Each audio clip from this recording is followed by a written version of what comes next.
Section 6.1, Random Variables.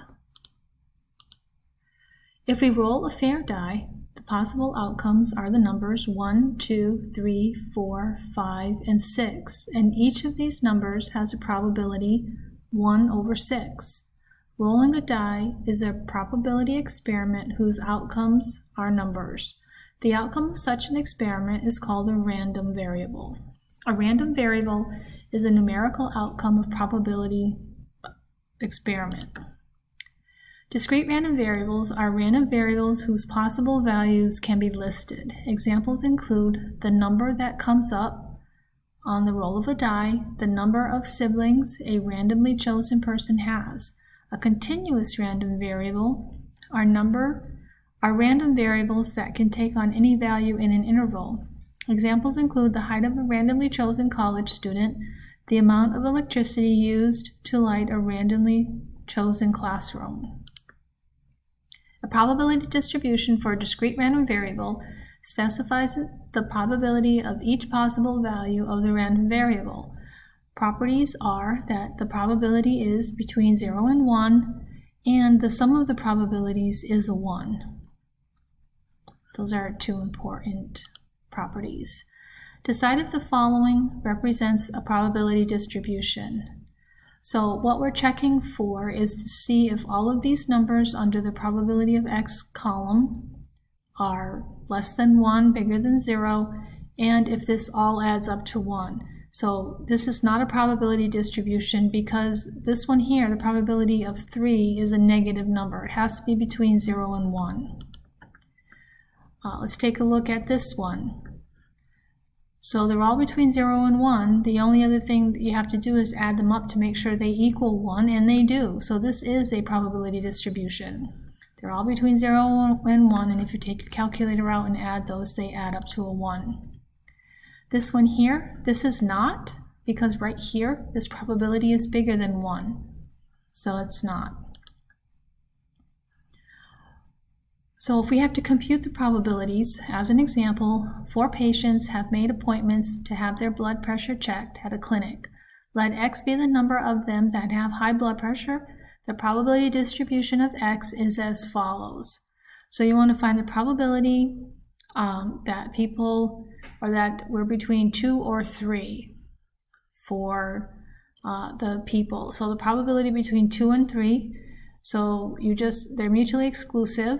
Since they cannot both happen, we use the addition rule for mutually exclusive events.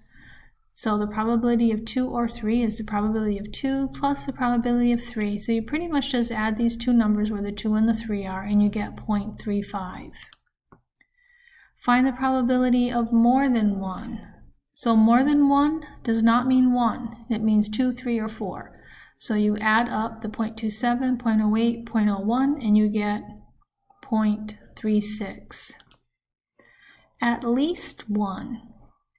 At least 1 means 1, 2, 3, or 4. So you can add up the 0.41, 0.27, 0.08, or 0.01, or another way you can do is the rule of complements, because you need to add up everything except one of them, which is at the 0. You can, since they all add up to 1, you can take 1 and subtract the 1 at 0, and that will give you the same number. So either way, you add them all up here to get 0.77, or you do 1 minus 0.23 and get the 0.77. Statisticians are interested in studying samples drawn from populations. Random variables are important because when an item is drawn from a population, the value observed is the value of the random variable. The probability distribution of the random variable tells how frequently we can expect each of the possible values of the random variable to turn up in the sample.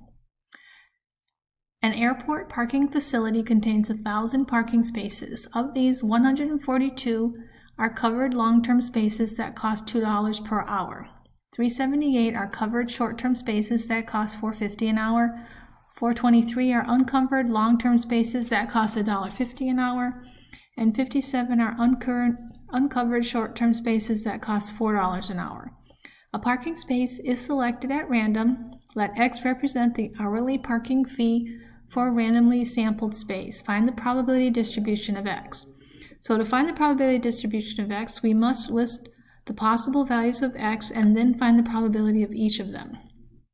The possible values of x are $1.50, $2, $4, $4.50. Next, we find their probabilities.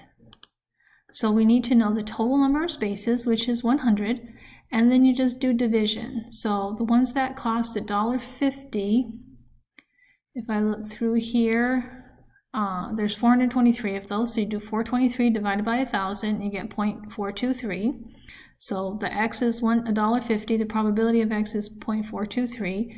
The number of spaces that are $2, those are 142. So you do 142 divided by 1,000, 0.142.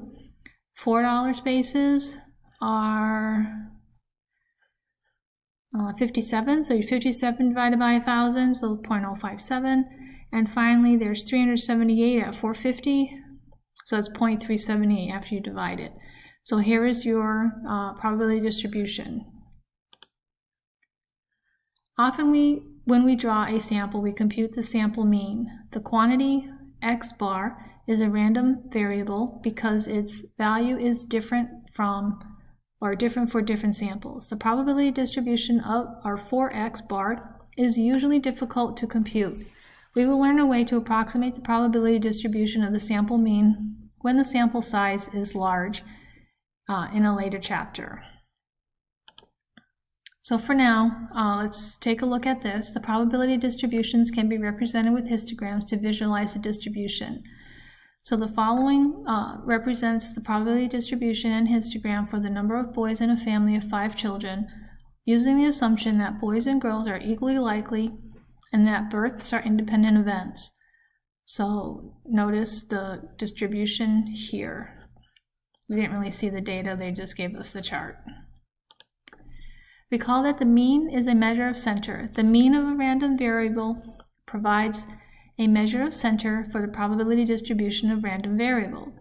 To find the mean of a discrete random variable, multiply each possible value by its probability, then add the products. So the mean of a random variable is the sum of x times p of x. This is an important formula, and that should be on your formula sheet. So as an example, a computer monitor is composed of a very large number of points of light called pixels. It is not uncommon for a few of these pixels to be defective. Let x represent the number of defective pixels on a randomly chosen monitor. The probability distribution of x is as follows. So no pixels, 1 pixel, 2 pixels, 3 pixels, and they give you the probability of that happening. And you want to know the mean, so you take the x times the p of x. So 0 times 0.2, 1 times 0.5, 2 times 0.2, 3 times 0.1. That's what they did here. They multiply this all out and then they add it up and they get 1.2. So the mean of that random variable is 1.2. If we imagine each rectangle in the probability histogram to be a weight, the mean is the point at which the histogram would be balanced. So then they made the histogram here, and this is approximately where the balancing point is, or where the mean is. There are many occasions on which people want to predict how much they are likely to gain or lose if they make certain decisions or take a certain action. Often this is done by computing the mean of a random variable. In such situations, the mean is sometimes called the expected value and is denoted by E of x. If the expected value is positive, it's an expected gain. If the expected value is negative, it's an expected loss. So for instance, a mineral economist estimated that a particular venture had a probability 0.4 of a $30 million loss, probability 0.5 of a $20 million profit, and the probability of 0.1 of a $40 million profit. Let x represent the profit. Find the probability distribution of the profit and the expected value of the profit. Does this venture represent an expected gain or expected loss? So the expected value is going to be the x times the p of x. So this is the $30 million loss, $20 million profit. $40 million profit. Notice the loss is signified by negative. So you take each x, multiply it by p of x. That's what they did here. Multiply all these out, and they got a 2. Since this 2 is positive, there's an expected gain of $2 million. So they would make money on the deal. The variance and standard deviation provide a measure of spread for the probability distribution of a random variable. The variance of a discrete random variable is given by, the variance is equal to the sum of x minus mu x squared times p of x, or it's equal to x squared times p of x minus the mean squared. I'm going to be using this formula here, the second one, when I do the examples of the homework problem. So on your, if you wanted to look at your formula sheet right now, you'll notice that you do have both of these. It doesn't mean you use this one and this one, you just pick one. So I'm going to use the second one. And then once you find the variance, the standard deviation is found by taking the square root of it. So now we'll do some homework problems.